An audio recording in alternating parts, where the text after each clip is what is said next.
Great. Okay, I think we can get started. I think it's okay.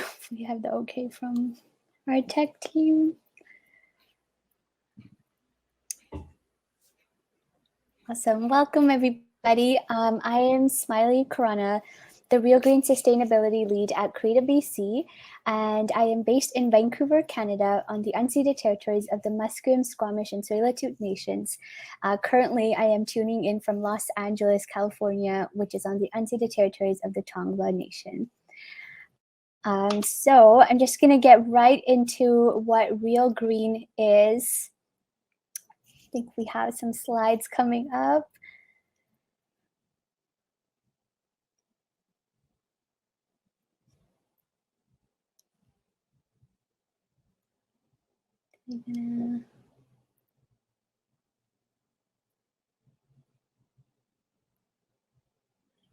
Here we go. Thank you. If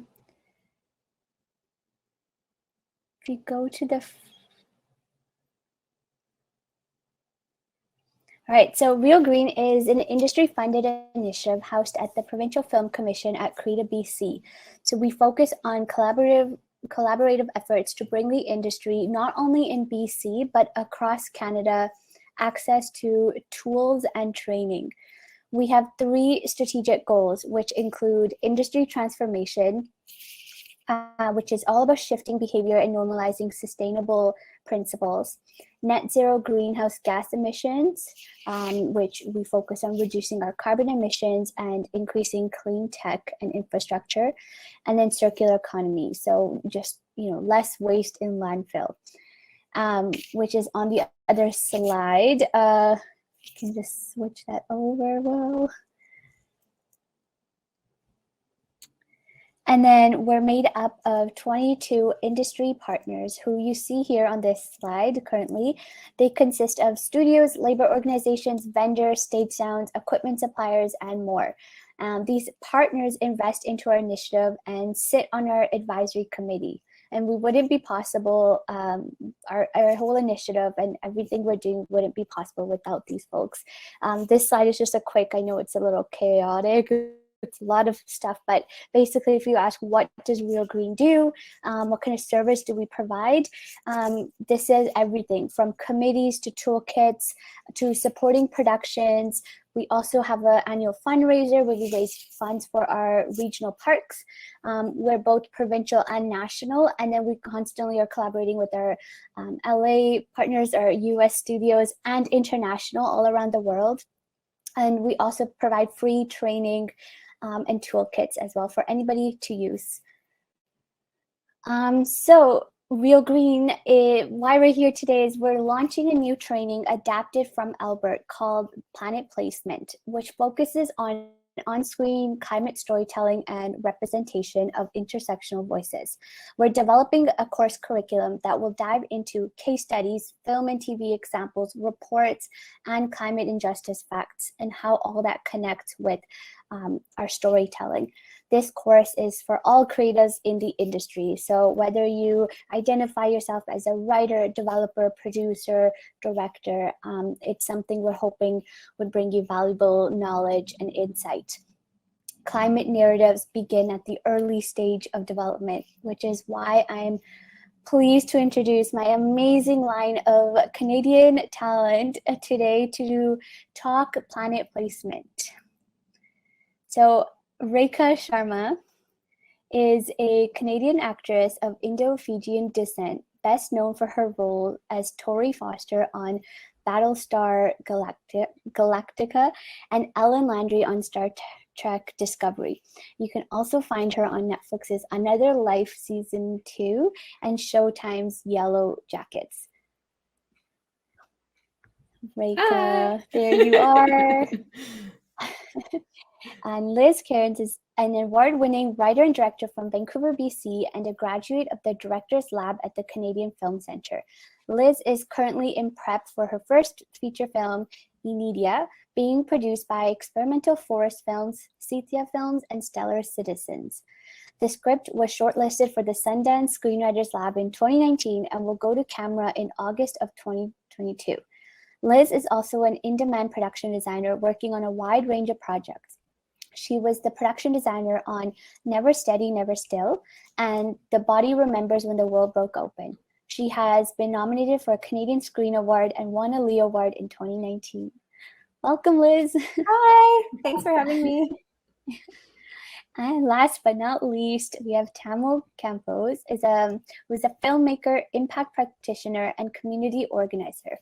His films include The Kobana Keepers, Rousseau, The Radicals, A Last Stand for Lalu, Northern Greece, and over 30 shorts. His recent film, The Kobana Keepers, premiered last month as the opening night film of the Human Rights Watch Film Festival in partnership with Hot Docs. Tamo currently works for Story Money Impact, a small and creative Canadian charity growing the field of impact producing in Canada. He currently facilitates their 15-week Pod Impact Producing Mentorship Program and is an Impact Fellow supporting their Story to Action program. Welcome, Tamo. Hello, thanks for having me. So yeah, thank you for being here. As you can see, we have some pretty cool people here to share their experiences and their stories. So thank you for joining me, both the panelists and the audience that's tuned in. Let's just get right into it because we don't have a lot of time, and I know, knowing us, that we could talk forever. The first question is for everybody, and it's just a little icebreaker. What films have inspired you to look at the world differently? So whoever wants to go first, feel free to jump in. I'll take the bait, go first. One is Arrival. I love that film. I love that it examines the why of why we do what we do. It looks to the bigger system of the thoughts that take us to the place to make us decisions. And I think that's the only way we can really change things, is to look at the why behind our actions. So yeah, it's one of my faves. Love it.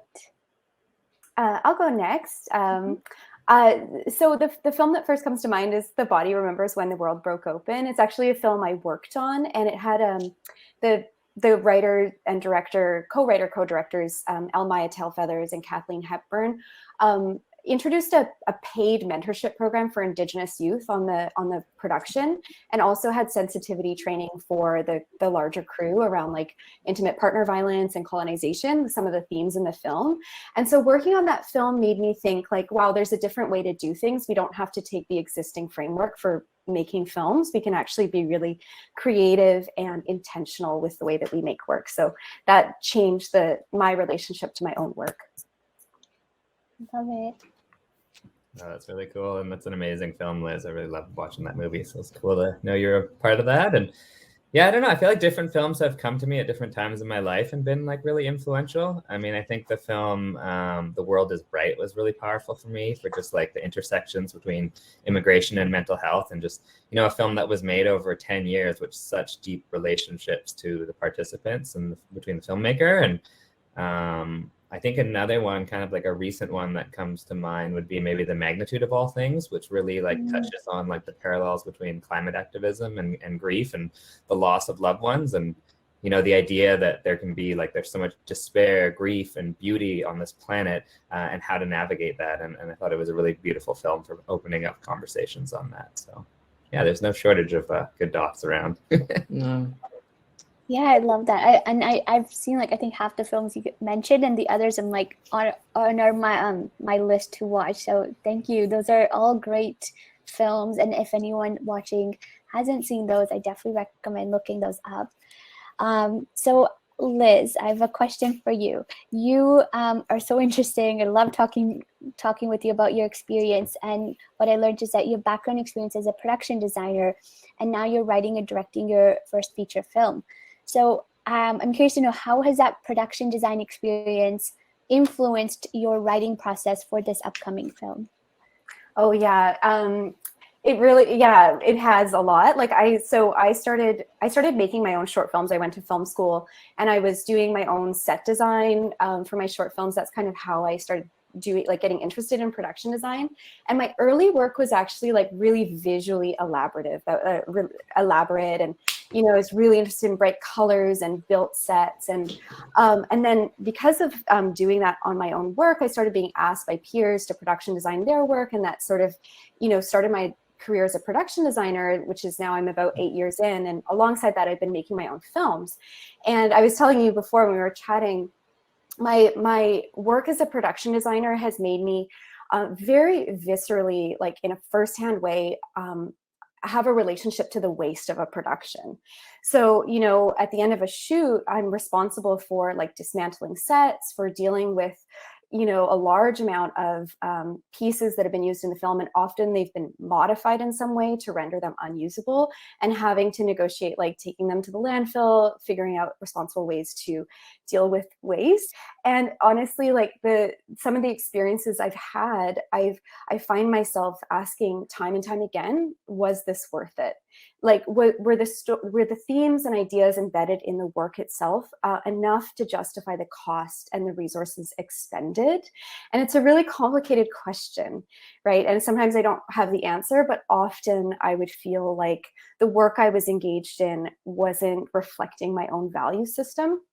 And so that really started to inform my work as a writer-director. And I found myself being drawn to like writing much more minimally and drawing on existing spaces and existing, tools and props and set pieces. And, I was thinking of examples. I worked on a commercial, and commercials, they're kind of like notorious for being the worst offenders, but I think that it's not limited to commercials. We see this in narrative and independent productions as well. But I was working on a Beyond Meat burger commercial, and I love Beyond Meat. I think it's wonderful to offer like plant-based alternatives to people. And the concept was they had all the ingredients of the Beyond Meat burger, like beautiful food, vegetables, fruit, grains, and they wanted it flying through the air with like glistening water. They were shooting on this really this camera that was shooting at 1,000 frames per second or something to really get like the glistening, the beauty of the food.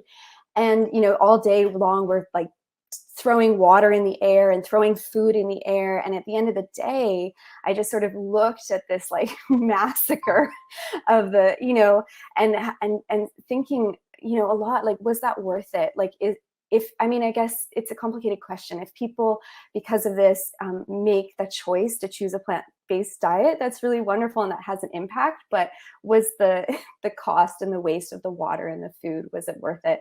And so, yeah, I find in my own work, I've started to move away from, I have control over my own sets and my own environment. So I've really started to work in a much more minimal way. So for my feature that I'm shooting at the end of the summer, like it was really important to me to find an existing farm with tools and props that we can use on site, and just being really lean in that way.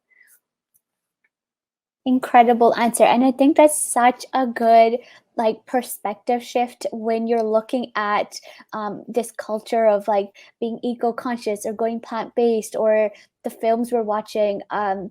Quite often I think we're seeing this being covered, which is so great for us that are in the like climate movement, to see us being like represented on screen. But like looking at behind the screen too is like, I think that experience you've had with your being on set now to like being the creative storyteller is a huge perspective shift, and great for like anybody to take in when they're on their next project or watching their next like favorite film or ad. So yeah, thank you for sharing all that. And I just want to pass it over to Reika. So Reika, you're a powerhouse in my eyes, and you have so many shows under your belt and different characters that you have embraced throughout your career. And I think you're especially known for some of your incredible roles in sci-fi. So I wanted to know, how do you think the sci-fi genre is progressing planet placement? Oh, you're on mute. Oh, good. Whoops. Yeah, that might not be the only time that happens. So sci-fi, I think, historically is known to be a genre that, depicts a better future. you know, in the future we've solved some issues around racism or whatever, you know, since like the 50s with the original Star Trek, we had our first biracial kiss. It appealed to me as a kid, the genre, because I could imagine a better world where, you know, where it was okay for everybody to exist, and, you know, the environment was better and all of those things. So I think it's a really important genre in that aspect, that it can like provide some hope and some vision, you know, for what we could be doing today to change those things. The one thing I will say that's a little tricky about it, I think that we have to be careful, is that because it's considered sort of other and like not real life or whatever, some of the ideas are really not taken seriously. And I think that's a dangerous thing. So if there's a way to also make sure that we're bringing those kinds of idealistic, forward thinking ideas into more standard narrative storytelling, then people can't do that thing of pushing it away and going, oh, well, we can't achieve that. That's a future, that's a made up thing. No, we can actually create a lot of change right now. It just requires some willingness. So yeah, that's my 2 cents about sci-fi. Beautifully said. And yeah, when we talked before this panel, because I don't watch a lot of sci-fi. Like it's not something that a genre that I'm super drawn to. But it was so incredible learning about that. Like, you know, the insider of like, you're right. Like, imagine this futuristic reality, which is what sci-fi kind of takes you through. But all those different elements, it's like, is it showing us a better future than what our current reality is like? And how can we bring that into our current reality? So I thought that was and I mean the other side too, you know, like Blade Runner kind of movies where we're like, if we stay on this path, here's where we're headed. You know, so it works both ways. Yeah, I think there's a real like power there in that genre. I mean, all genres have like, I think, power to shift behavior and make you think, but sci-fi is, I think, the only one that's really showing that in this altruistic like reality where it's fiction and you know, can be creative and fun. And I also, just before I get to my next question, I forgot to mention, I can't really see the chat anywhere on this, but we do have poll questions that our amazing team have been putting out. So feel free to answer the poll questions if you're tuned in. And yeah, that's my little ad break. But yeah, Reika, I also want to ask you, like, we're starting to see more and more diverse faces on screen. But what about the voices behind the scenes that are writing, developing, producing, financing these shows? So as we all know, these arenas are primarily dominated by white men. How do you think this has impacted your work as an actor? I mean, I think the answer is I hardly even know how it has impacted me, because it has been, you know, the vast majority of what I've done. It's like the fish in the fishbowl, you know, doesn't have a sense of water because that's everything. Like that's been everything. And only now am I just starting to have some experiences on set where I'm working with other women of color, where I'm being directed by a woman of color. I literally have not seen myself represented. I'm, you know, historically, if there's something that culturally sort of doesn't feel right as a woman of color to say, then I just sort of make those changes or talk to the writer about making those changes. Because how could a white man, you know, talented, you know, writers are incredible, and I love writers, and they're incredibly talented, but they're going to miss some things just by virtue of the fact that they don't have my experience. So those little things have to like be addressed as you go along. But my God, it is liberating, like brings tears to my eyes when I actually get to work with somebody who has had a similar experience, when those people are behind the camera.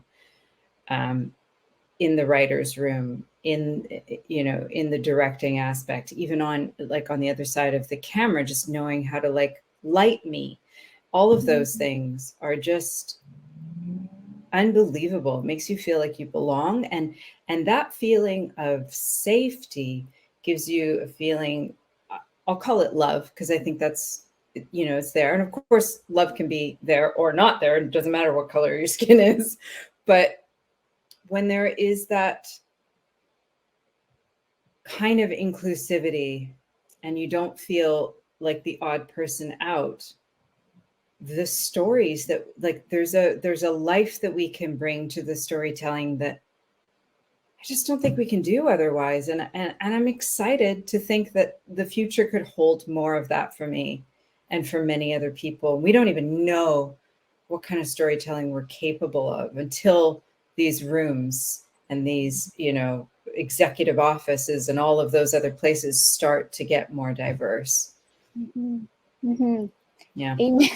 I and we're seeing that it's on the other side as well, as those that are viewing these shows and able to connect with these programs, you know, with like I'm just gonna pay homage to all our Canadian successful shows that have been out there, like Kim's Convenience and Schitt's Creek, you know, and then we're just seeing more and more in mainstream media in Hollywood, all these films that are amplifying BIPOC voices and bringing diversity.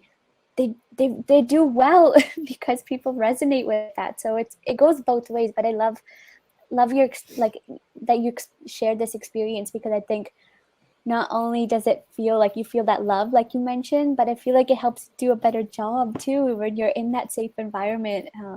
Yeah, it's wild. And you know, we're here talking about planet placement, and like, you know, I think it's important to not like divide the BIPOC issue from everything. Like to have a sustainable world, it requires love, I think, at the center of everything. Because if you have love for all things, you're less likely to compartmentalize.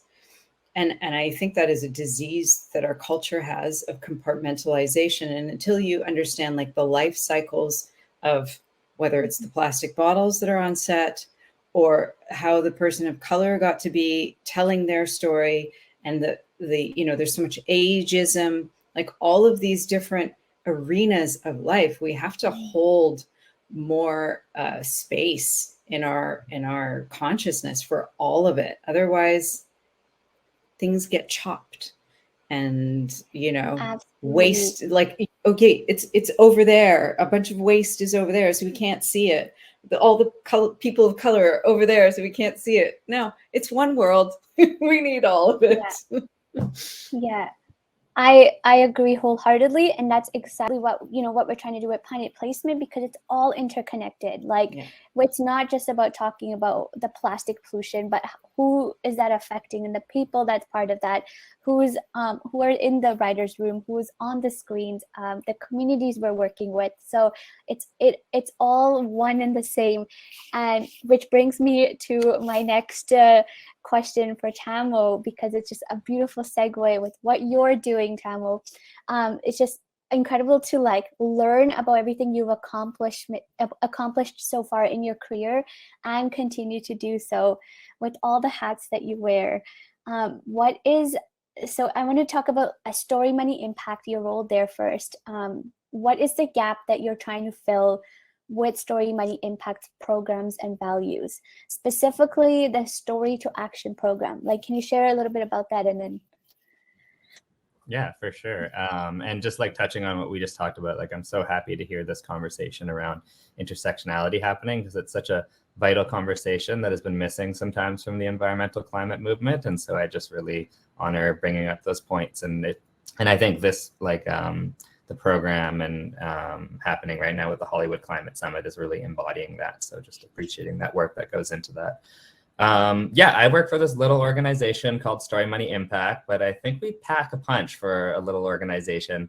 And the gap we're trying to fill is really around, I love documentaries. We work with documentaries, but there's certain docs that are impact docs, and they're about changing the world, and they should be valued and measured based on how they change the world. And what we're trying to fill is that strategically, those kind of need to be distributed a little differently. And I think traditional distribution is great and has its merits. But I think for certain docs, it's not about butts in seats. It's about kicking those asses into gear once they've watched that film and creating that whole platter of options of, okay, you're inspired, you're moved, you had your heart melted, you had your mind changed around an issue. Well, what can you do now? And chances are with pretty much every social issue, there's people on the grounds that are organizing around that issue and have been doing so for years and years and decades, and if not longer than a film has been made. And so how do you integrate these powerful indie Canadian docs we have about social justice issues and involve the community members who are involved with those movements so that we can inspire audiences into action? And the way we've been doing that is running a Story to Action program, which is a 9-month program where we support 5 films in Canada a year. And I guess I'll kind of like walk you through like the program because it kind of like helps kind of understand what we do. But basically the first month we really build out the impact goals of the film with each film team together. So it's not about like what the film is, it's about what the film can do to an audience, what it wants to change, its aspirations. And then from there, we dive into like 3-4 months of just like heavy research on finding out like who are the influencers that work on this, who are the community organizations, who are the academics, who are the funders, and how do we build this like coalition of people that now have this powerful story, the doc, to go about and kind of create change. And then we host a summit where we bring all those people together, we strategize, we build a plan. And then over the last 3-4 months of the program, we activate those screenings and those partnerships and really kind of like measure it with the audience, say, did this work? Was it effective? And really making sure we kind of have that whole platter of options for when folks finish watching a movie and they can get involved directly with movements around that given issue. So this has been a real honor to be working on that program. And we're actually just in the middle of applications right now. They're about to close. So if you do know docs, Canadian docs that have been released since 2016, we'd love to know about them and just find a way to support some of these incredible indie Canadian docs that exist about really important issues in Canada right now. I love it. Thank you for sharing that. And I think it's so important and so needed. And I don't think we have enough of that, where that the action that you can take after you view a film, because I think in our day and age, I know from my own experience, like we have short attention spans now. So we'll watch something, whether it's short media form or a feature film, and then once we're done, we're like, that was cool, and then we can move on to the next thing. So that's what I think is so interesting about this program and Story Money Impact Values, is that it's that long-lasting impact that's left, and like continuing that dialogue and conversation. So thank you for everything you're doing, Tamil, with that, and to your whole team. And if anyone here that's watching is Canadian, I definitely recommend checking out this program. And now I want to talk about your experience as a filmmaker, because you've done a lot of work in that field too. So can you talk a little bit about your newly released film, Kobana Keepers, and what went into the process of building those relationships and collaborations with elders and the Native communities? Oh boy, I don't think I have time to tell that whole story, but I'll try to skim over it. Kobana Keepers is a collaborative story that was actually made over 8 years about a group of badass grandmothers up in the Sacred Headwaters in Tahltan Territory, which is up in northwestern part of BC. And it's an area actually that they fought for called the Kobana that's the size of Switzerland without a road in it. There's more moose and bears than people. And it's also the place where this group of grandmothers and their families kind of drew the line and said, enough is enough. We're not going to sacrifice our sacred headwaters for Royal Dutch Shell and Fortune Minerals and coal mining and all these companies that tried to come in. And it was a fight that lasted like 17, 18 years. And so I've been going to the community for about 10 years now and just spending a lot of time doing a lot of just media support. So we were doing lots of short videos of their blockades and supporting the community organizing that was happening there. But we were always telling such short pieces because obviously with the news, it's like 1-minute clips of what's happening. And about 3-4 years into going to the community, a bunch of the elders asked if we could tell a longer story because of how much time we had spent there, how much footage we had shot up there. And we were honored, but we agreed to do it only if it could be done as a gift for the community. And so we worked collaboratively. We thought it was going to take 1 winter. It took 8 years, but good things take time and stories take time to develop some time. And yeah, it was just a beautiful process of, it's not because we gave up that. Like, I think if we would have just told the story as outsiders, it would have been a story about a bunch of grandmothers that kick out shell, which would have been like a powerful story. But because they wrote it and they spent the time diving into what is the story, it became about, yes, these grandmothers kicked out shell in the sacred headwaters and accomplished something that was absolutely incredible and benefits all of us in many ways. But they also were like walked out of that place when they were little kids and displaced by the government, and it took a long time to build up that courage to stand up for the land because of colonial violence. And not only that, when they did stand up, it's small rural area. So you're sometimes blockading your own kids, your nephews, your cousins, and just like the division that it caused that we don't talk about when we're talking about kind of the environment versus the economy and all these things, these impacts in a small town. So because of that, it became such a deeper story. And so I'm so happy that the film is finally finished. The IP is actually owned by the elders. So they own the structure of the film, and they've decided that all proceeds from the film will go back into future youth programming in the headwaters. So yeah, it's just been a really special project to work on. And we recently just launched, like you said, in Toronto, and brought 16 community members the 5,000 kilometers from the small town of Iskit to Toronto for the launch. So yeah, hopefully we can share that film with you in time, because it's a super inspiring story of a community that I really love. So powerful. And I think I remember you mentioning like they were also like credited as executive producers on this film too, which again, like I think it's so beautiful and so empowering, because that's what we need, is that when we're just what goes into telling the stories of communities that especially ones that we're not part of, but it's not, we're just telling their story, but like having them tell their story. And it's just so powerful. So thank you for everything you've done with that. I can't wait to watch it.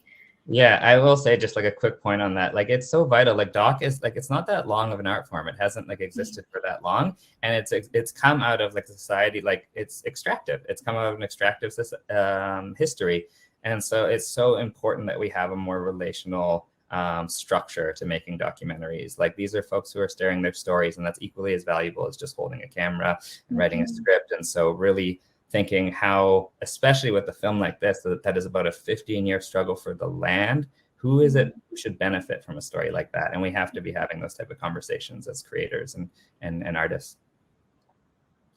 Exactly. Thank you, Tamil. Yeah, so when there's more information on that, like everybody definitely stay in tune to see when that film comes out or is available for the public. So my next question, it's inspired by Liz, and it's also something that we deeply feel like we strongly support at Real Green, as well as training and education, and everything we're doing right now. Even this panel, I think, is a form of educating and awareness. But I want to ask, this is to the whole panel here, how important is training? So whether that is climate training, sensitivity training, health and wellness, why should training be considered an important factor in production for both cast and crew?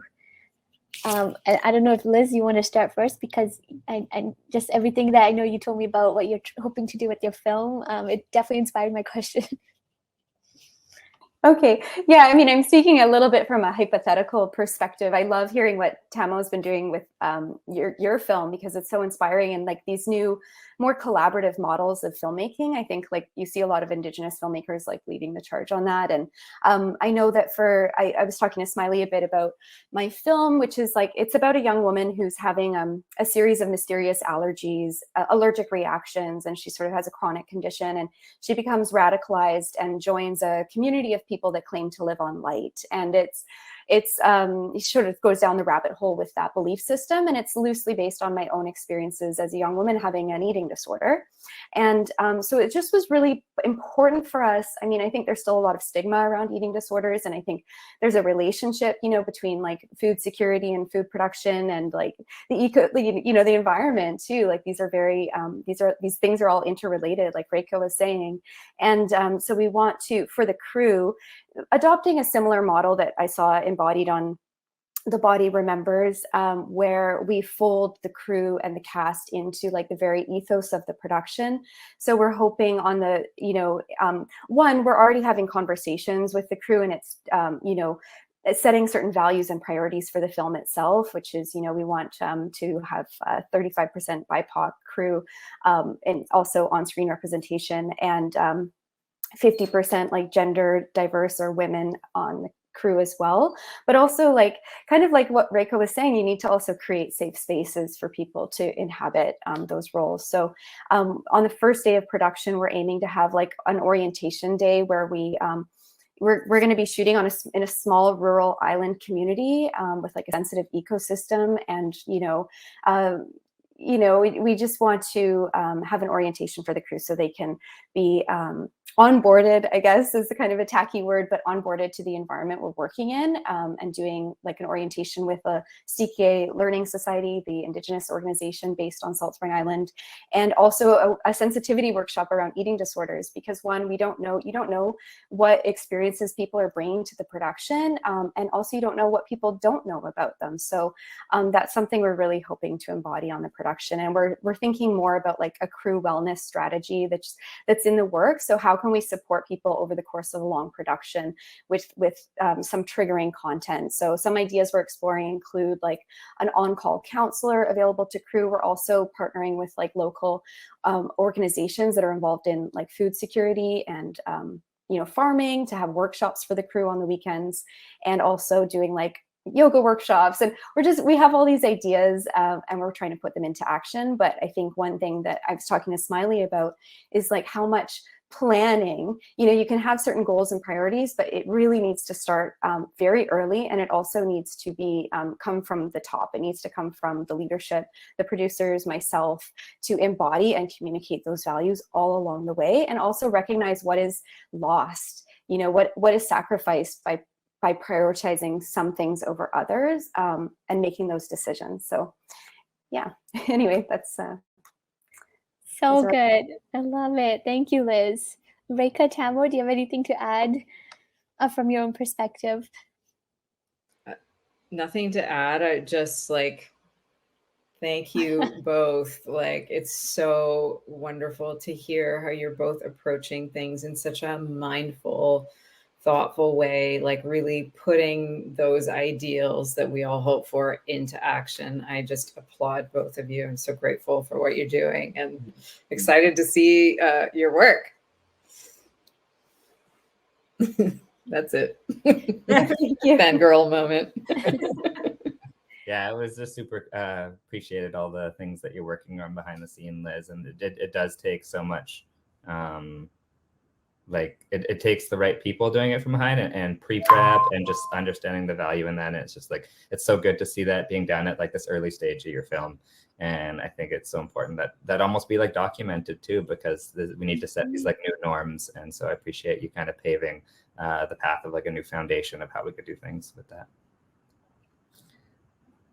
I have a small example. I don't want to, I know we have limited time, but even thinking about our waste on the island, on a small island, and we've been in contact with the recycling depot, because technically we're not allowed to recycle our waste because we're an industrial or commercial categorization, and it's for residential waste. So something really simple like that, and how early you need to start to access. So we're working on getting special permission to use the recycling depot, and we're also in partnership with pig farmers so we can deal with our food waste. But just how much those little details really matter and add up, and if you don't prepare and plan for them, then you just got a bunch of garbage on a small island. So yeah, and that's exactly to the whole point of this conversation and this whole initiative that we're trying to bring forward, is that planning placement, it has to start with in development. You can't be on set and then thinking about how can we reduce our waste, how can we be more conscious. It's all that, I'm sure it's not been easy for you and your producer, who you both are such a kick-ass team, but it's a lot of learning and unlearning, I'm sure, right, going into this process. And having, it is ambitious with all the different things you want to bring onto set, and it requires a lot of time and a lot of I feel it's a weight. It's a lot of weight too, because you're learning and you're growing with it. And like you said, what are we then sacrificing for certain initiatives? And so thank you for what you're doing. Even if the thought is there and you may not be able to do all of it, I think that's still a good start, because you can only grow and be better on the next project. And so yeah, amazing. So we are running out of time, but I wanted to just thank you, friends, for your insight and your wisdom, and sharing those with us.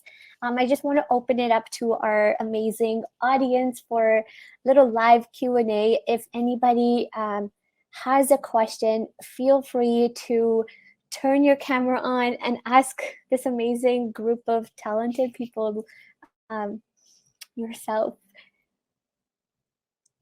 And I just don't know how to figure out how to bring people.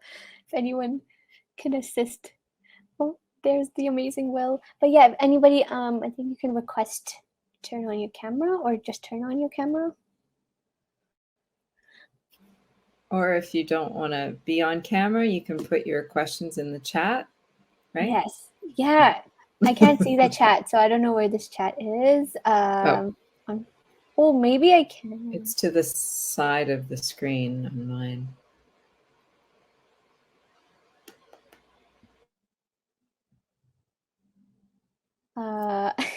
Sorry, you guys.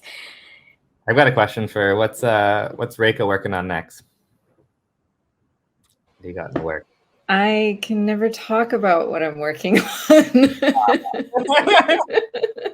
I'm waiting for them to publicize it, but it's actually, I'll say this, my character is all about this topic, and it's so exciting to have a character who's trying to change things for the better. So that's really fun. And then the other project that I am allowed to talk about that hasn't come out yet is actually how I met Smiley.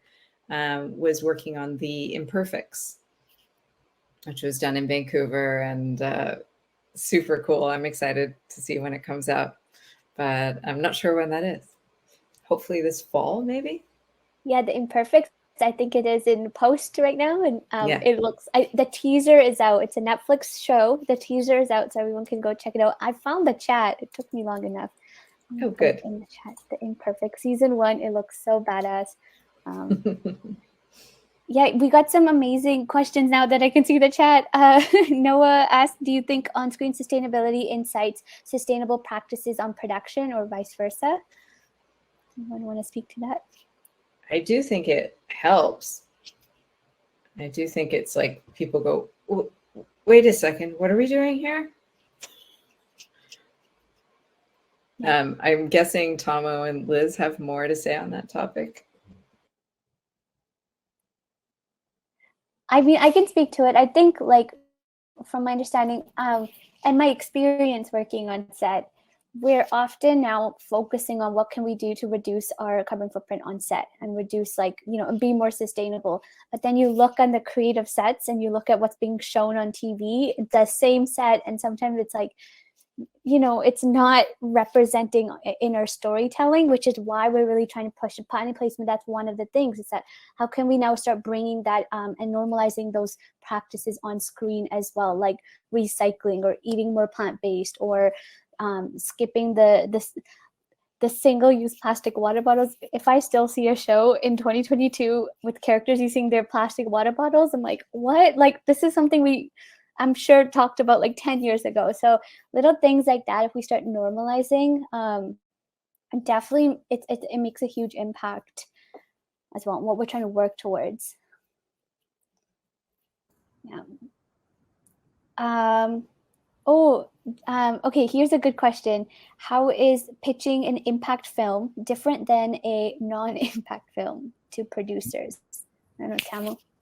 Yeah, that's a good question. I think a big part of I think it would be different because you don't want to how would I say that? Like, who you're pitching the impact film to is very different than when you're actually just creating your doc and your story and getting funding for it. And I think in Canada there exists a lot of, because of people pushing for it and our good arts sector, public arts sector, that there is funding to be able to build documentaries. And I think where you have to get creative within the impact side of things is going, okay, well, now that I'm finished this powerful documentary that has the potential to build an impact, I'm actually doing a lot of pitching to non-film type organizations, to institutions like schools, to institutions like universities, teachers, potentially politicians. Like, how do I get this in front of a policymaker? Or how do I get this in front of a community that needs to see this story? And so I think you end up telling the story of, like I was mentioning earlier, like the impact goals of the film rather than just the film. Like the film in and of itself tells its story, but you end up having to tell this like impact narrative, which is something that we work with filmmakers to kind of create and talk about. Yeah. And then also just like knowing that, like, there's groups like, I know, Impact, obviously with like Samuel and Laurel, and really inspiring work around, filmmakers, they do all that work to build this beautiful film. And they're like incredible creators. So let's let them work on their next film, and let's have these kind of impact practitioners come in who have that skill set that kind of is that merger between distribution and, I'd say, a community organizer, and have that support. And let's support the filmmakers by taking on that kind of creative distribution work. I'm not sure if that answers your question, because I think I rambled, but I tried to differentiate between them. No, I think that was great. And let's do one more question. I like this one that Will sent. Where does someone start in this space who has no background in film, but a passion for environmentalism / storytelling?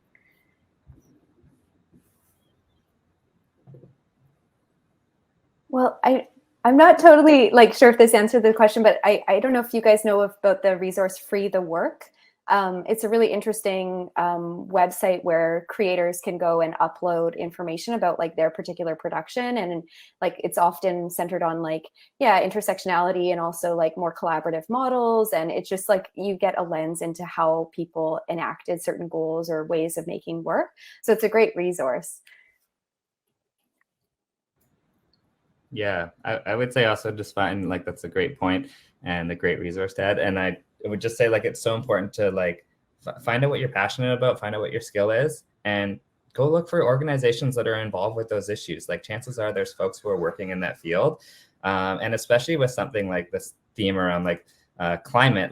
Climate change isn't the system imposed on us. It's a byproduct of the human systems that we're living within, this patriarchal society, this colonial society, this capitalist society. And so it's so important when we think about, I think, and this refers back to the training, how do we center our work and our artistic work with a real holistic lens of kind of thinking in a systems way, and also an intergenerational way, because so many of the benefits that we have in society today around the issues are because of people before us who made big sacrifices. And the work we do today is setting up the foundations for future generations that are going to continue those struggles. And so I think that is so grounded in the relationships that we have to the past, to the future, and also to each other, which is really important because it can be such a burnout field, this environmental field. And especially when we look at it from an individual lens of how much am I emitting?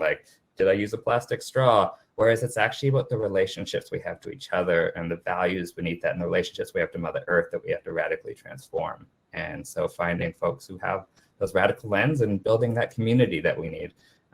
Whether that's in the film world or whether that's outside of the film world. Amazing. Oh my God. Okay, what a high to end this off with. And now that I could see the chat after the whole panel, I am loving the discussions and questions and links that everybody's been sharing in the chat. So definitely everybody check those out. And please check out realgreen.ca. We are a nonprofit, we're an initiative at the Film Commission. All we do is try to support our industry to go green. So if you want to learn more about what's happening in Canada, we're also doing a lot of work here as well. So it's open to anyone. Anyone can access our resources. Definitely check those out. If you want to follow any of these amazing people on our panel, check out the bios for, if you can follow them on social or keep up to date with their project. And thank you for tuning in today.